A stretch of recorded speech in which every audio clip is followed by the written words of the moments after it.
Bale ಪಡೆಯುವಾಗ ಏನೆಲ್ಲ ಸಬ್ಮಿಷನ್ಗಳಿರುತ್ತೋ, S, court ಹಾಲ್ನಲ್ಲಿ ಜಾಮೀನು ಬಾಂಡ್ಗೆ ದರ್ಶನ್ ಸಹಿ ಹಾಕಲು ಸಿದ್ಧತೆ ಮಾಡಿಕೊಳ್ಳಲಾಗ್ತಾ ಇದೆ. ಸಹಿ ಹಾಕಲಿಕ್ಕೆ ಪೆಂಡಿಂಗ್ ಬ್ರಾಂಚ್ಗೆ ಹೋಗಬೇಕಾಗಿತ್ತು. ಬಟ್ ಕೋರ್ಟ್ನಲ್ಲಿಯೇ ಜನ ಕಿಕ್ಕಿರಿದು ಸೇರಿದ್ದಾರೆ. ನಾನು ಹೇಳ್ತಾ ಇದ್ದೆ ದೊಡ್ಡ ಪ್ರಮಾಣದಲ್ಲಿ ಜನ ಇದ್ದಾರೆ ಅಂತ. ಕೋರ್ಟ್ ಹಾಲ್ನಲ್ಲಿ ಸಹಿ ಹಾಕಿಸಿಕೊಳ್ಳಲಿಕ್ಕೆ ನ್ಯಾಯಾಧೀಶರು ಸೂಚನೆ ಕೊಟ್ಟಿದ್ದಾರೆ.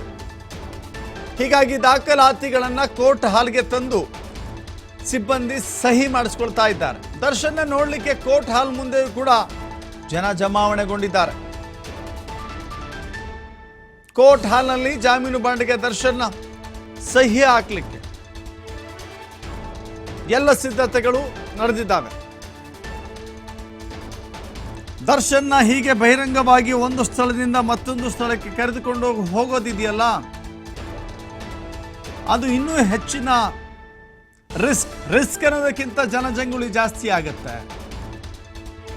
ಯಾವ ಪ್ರದೇಶದಲ್ಲಿ ಜನಜಂಗುಳಿ ಜಾಸ್ತಿ ಆಗುತ್ತೋ, ಅಫ್ಕೋರ್ಸ್ ಈಗ ಕೋರ್ಟ್ನಲ್ಲಿ ಅಂತ ಅನ್ಕೊಳ್ಳಿ, ಅತಿ ಹೆಚ್ಚಿನ ಸಂಖ್ಯೆಯಲ್ಲಿ ಜನ ಕೋರ್ಟ್ನಲ್ಲಿ ಬಂದ್ಬಿಟ್ರೆ ಆ ಕೋರ್ಟ್ನ ಕಲಾಪಗಳು ಸುಗಮವಾಗಿ ಸಾಗೋದಿಲ್ಲ. ಒಂದು, ಕೋರ್ಟ್ಗೆ ಬಂದಂತ ಜನ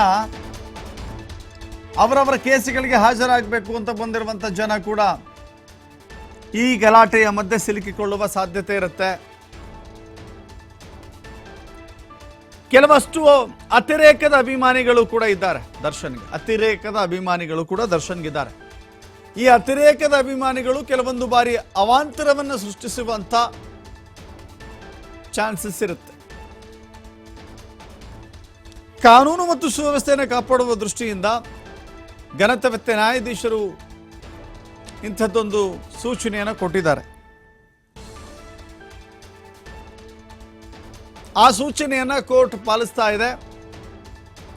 ಪೆಂಡಿಂಗ್ ಕೋರ್ಟ್ಗೆ ಹೋಗಿ ಅಲ್ಲಿ ಸಹಿ ಮಾಡಬೇಕು ಅಂದರೆ ಇಲ್ಲಿಂದ ಅಲ್ಲಿಗೆ ಹೋಗುವವರೆಗೂ ಜನ ಸಮಸ್ಯೆ ಬಿಗಡಾಯಿಸುತ್ತೆ. ಸೊ ಹೀಗಾಗಿ ದರ್ಶನ್ಗೆ ಇದೇ ಕೋರ್ಟ್ನಲ್ಲಿ ಆ ಎಲ್ಲ ದಾಖಲಾತಿಗಳನ್ನು ತೆಗೆದುಕೊಂಡು ಬನ್ನಿ, ಇಲ್ಲೇ ಎಲ್ಲ ಪ್ರಕ್ರಿಯೆಯನ್ನು ಮುಗಿಸೋಣ ಅಂತ ಹೇಳಿದ್ದಾರೆ.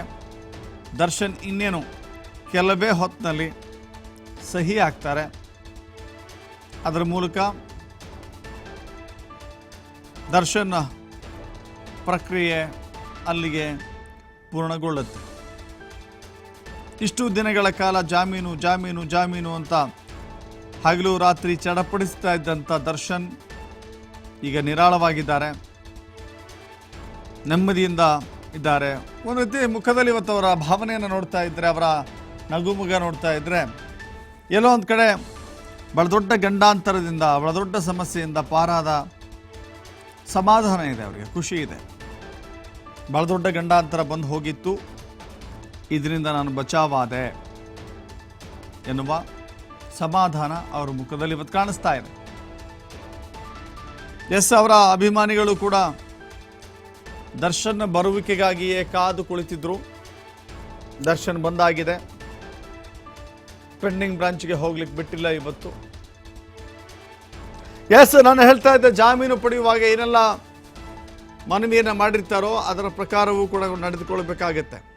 ಕೇವಲ ಜಾಮೀನು ಪಡೆದುಕೊಳ್ಳುವ ಸಂದರ್ಭದಲ್ಲಿ ಮಾತ್ರ ನನಗೆ ಅನಾರೋಗ್ಯ ಇದೆ, ಸಮಸ್ಯೆ ಇದೆ, ತುಂಬ ಸಂಕಟ ಪಡ್ತಾ ಇದ್ದೇನೆ ಅಂತ ಹೇಳಿ ಜಾಮೀನು ಸಿಕ್ಕ ತಕ್ಷಣ ನನಗೆ ಯಾವ ನೋವಿಲ್ಲ, ಏನೂ ಇಲ್ಲ, ನಾನು ಆರಾಮಾಗಿದ್ದೇನೆ ಅಂಥೇಳಿ ಬಿಂದಾಸಾಗಿ ಓಡಾಡೋಕ್ಕಾಗಲ್ಲ.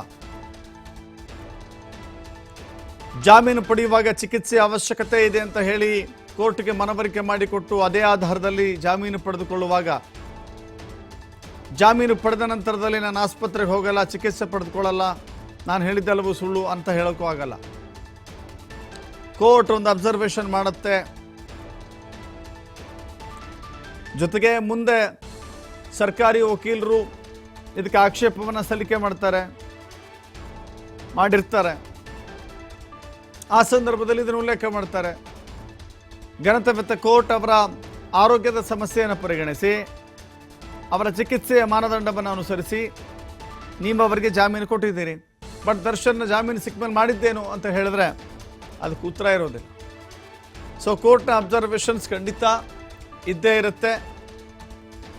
ದರ್ಶನ್ನ ಚಲನವಲನಗಳ ಮೇಲೆ ಪೊಲೀಸರು ಕಣ್ಣಿಟ್ಟಿರ್ತಾರೆ.